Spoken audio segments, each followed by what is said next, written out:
Understanding numbers 128, 64, 32, 16, 8, 4, 2 and 1. Now these numbers by themselves are very simple, and to get or build other numbers using combination of this is also no big deal.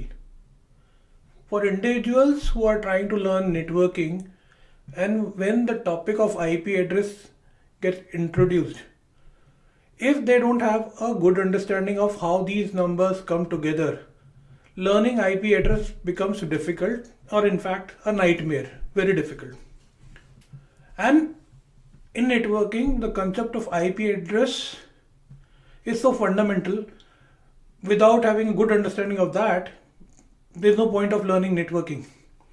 So, on the contrary, for individuals who have had a good understanding of how these numbers play together, combine together, IP address concept becomes very easy, right? How the bits are manipulated, how bits are borrowed and all that. When we'll come to the topic of IP addresses, you'll understand that what I'm talking. But coming back to this topic, if a good understanding of these number combinations is available and you can visualize it, learning IP address is very easy.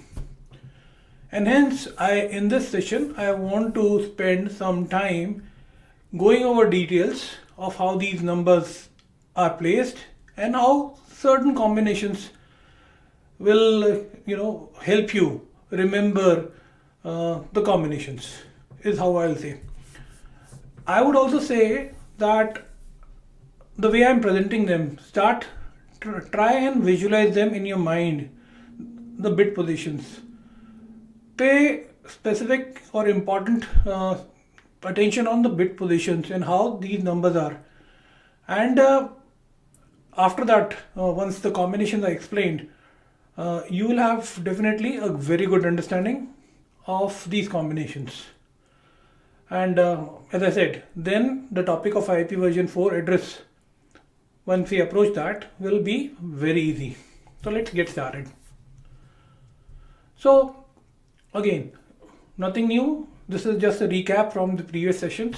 If you see, bit positions starting from 0 on the rightmost and the bit position 7 on the leftmost, and the corresponding values from 1 to 128.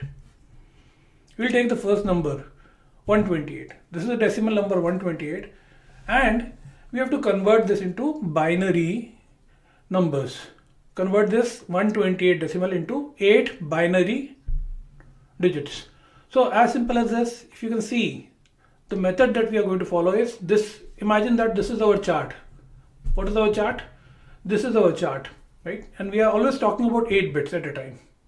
Okay, every time we are talking about IP address also, visualize them in 8 bits chunks. So this is the chart that you should always remember in your mind when it is given. And using the decimal number to binary number or binary to decimal number, this is what chart is going to be relevant. So if you take 128 here, now the scheme that we are going to follow is corresponding whatever numbers in the chart help in building the appropriate decimal number, we are going to turn them on, and the rest of the bit position we'll turn them off. So if you see, this is the very basic one. In this case, 128 is, we just need to turn the 128 bit position. That gives us the 128 number. Turn the rest of the 7 bits to off. That's it. Gives us the binary equivalent for decimal 128. Vice versa. Looking at the 8-bit binary number, you should be able to see, oh, which bit is it on? Now this is, the first bit is on, which is the leftmost bit, and this corresponds to 128. That means 128 number should be as it, and the other bits, if you see, all 7 bits are off. That means 64, 32, 16, 8, 4, 2, 1 are all off. That means the number is 128. Correlation. Okay. Moving on to the next number, which is 64. Apply the same logic. Okay, same principle, same rule. That is, look at the chart. What are the in the chart, which number matches 64? Here, this matches. turn the rest of them off, you get the binary equivalent. Done. Same logic, if you have to do the vice versa, remember the second position from left corresponds to bit position which is relevant to 64. That's why you should be able to convert it backwards also, from binary to decimal also. Next number, 32, same principle. I'm going to speed up a little bit, but the point that I'm trying to stress here is get habitual to these important numbers, or what I'll say key or fundamental numbers, which are 120, 128 to 1, 128, 64, 32, 16, 8, 4, 2 and 1. These are the fundamental or the basic numbers. So 32 is this, rest of them off, equivalent binary.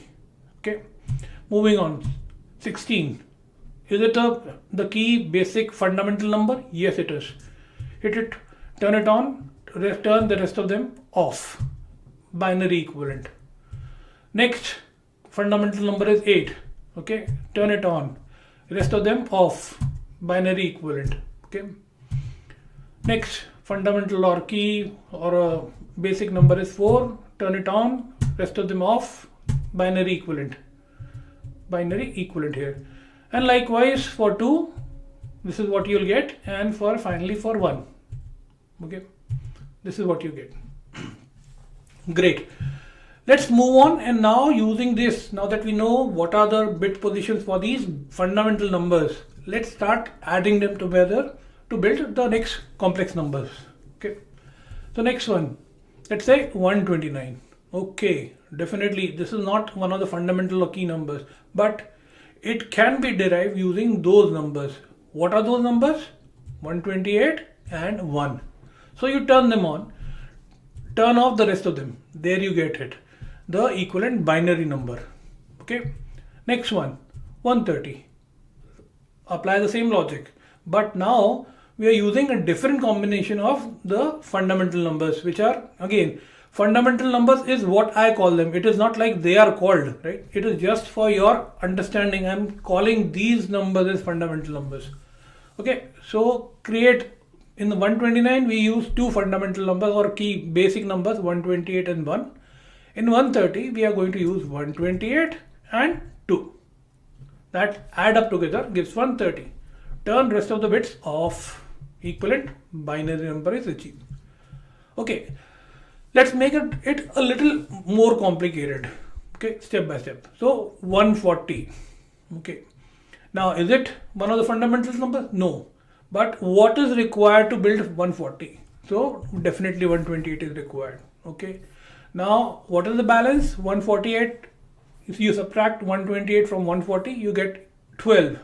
So do we see any 12 here in the fundamental or basic numbers? No, we don't see. But the closest number that we see, which is smaller than 12, is 8. So we set up 8. Now what is the balance? So when you subtract 8 from 12, remainder is 4. Do we see 4 here in one of the numbers? We do. So we turn that one also. So now if you go back and add all these together, 4 plus 8 is 12. 12 plus 128 gives you 140. Bang on. So we have our number. Set the remaining bits to off. Here is your binary equivalent number for that. Great. Let's move on to the next one. And now this is another aspect of it.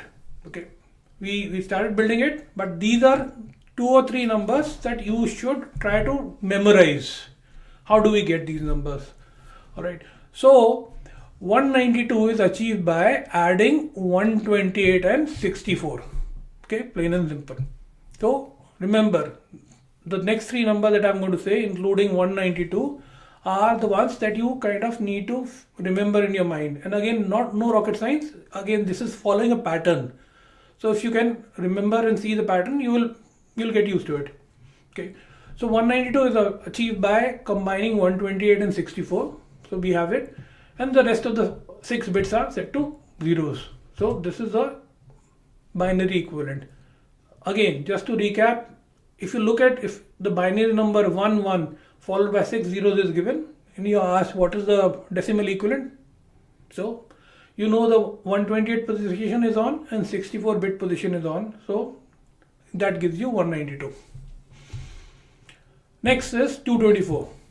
Now 192 we achieve by adding 128 and 64. 224 is achieved by adding the first three from the left, that is 128, 64 and 32. So we turn these three on. So you can see the pattern, 192, 224. Okay, so you get it, 1, 1, 1 and followed by 5 zeros. Okay. Now any guesses what could be the next one? I'm sure you guessed it right. It would be something which will be achieved by adding the first four numbers from the left, which would be gives us 240. So 240 is nothing by adding 128, 64, 32 and 16. So the key thing in this section is about these numbers 192, 224 and 240. These are help you remember the range of IP address also. When we talk about classes, this will also become handy.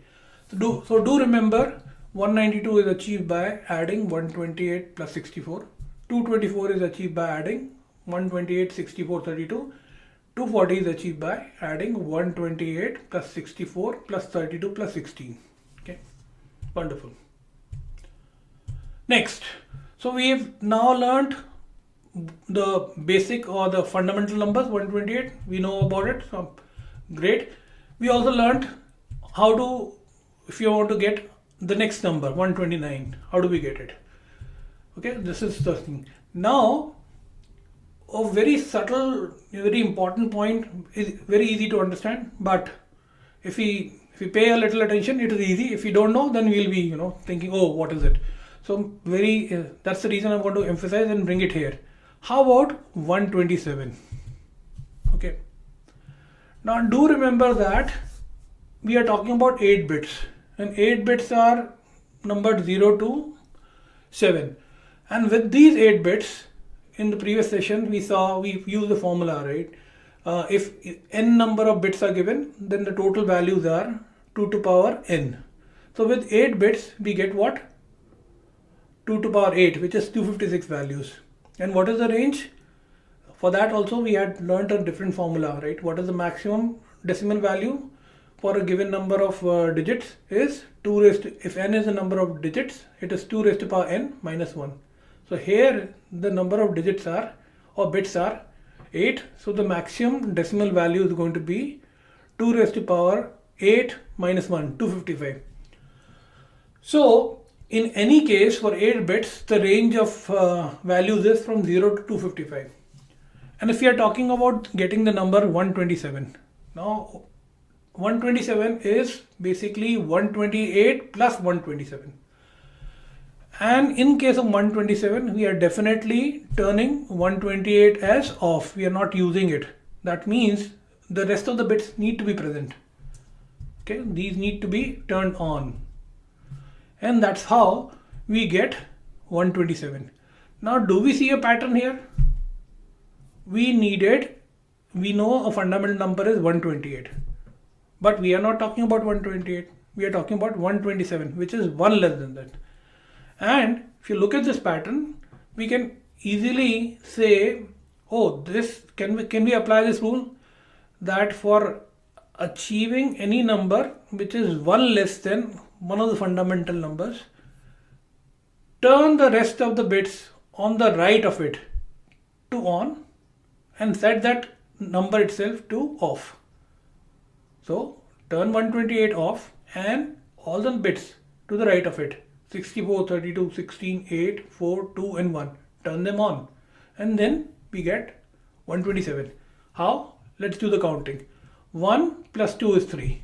3 plus 4 is 7. 7 plus 8 is 15. 15 plus 16 is 31.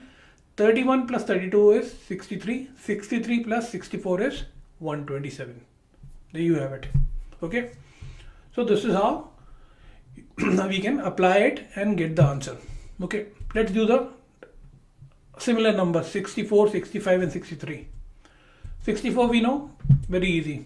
65 again we know, very easy. Why? Use the 64 position and 1 position on, and we have the answer. Now we just did 128, 129 and 127. and I explained the rule for getting numbers, one number lower than the basic number. So if 63 is here, can we apply the rule of 127 in 63 also? Yes, we can. So all we have to do is put 64 as 0 and any number right of it. What are those numbers? Any numbers? 32, 16, 8, 4, 2 and 1. Set them to 1 and there we have the number. So set them to 1. Let's quickly check that. 1 plus 2 is 3, 3 plus 4 is 7, 7 plus 8 is 15, 15 plus 16 is 31, 31 plus 32 is 63. We have the total that we want. Turn 64 and 128 off. As simple as that. So the rule of the thumb here is if we need a number one smaller than any of the elementary or basic or key or fundamental numbers, any number on the right of it, turn them on and leave that number and higher number than that to 0. Okay, you have the answer. Let's do the same thing for 32, 33 and 31. Okay, 32 and 33 is child's play. You can do it easily by now. Apply the same logic for 31. The key number here is 32. So you want to take a pause and try doing it by yourself, and then you can start the tutorial again. Okay, take a pause and try doing it on your own. I'll give the answer now.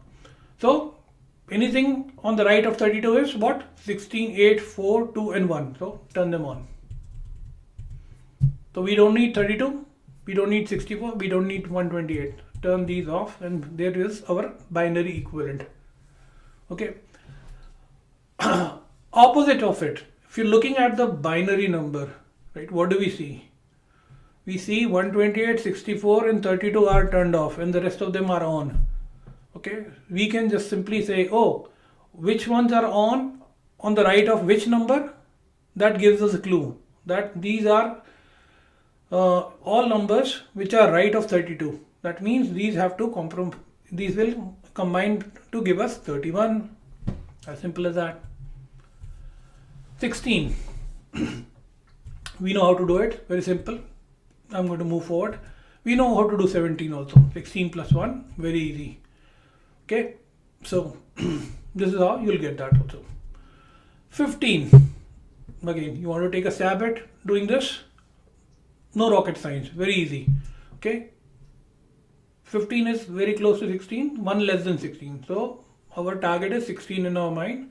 Leave 16 aside. Turn on 8, 4, 2, 1. Done. Job completed. And rest.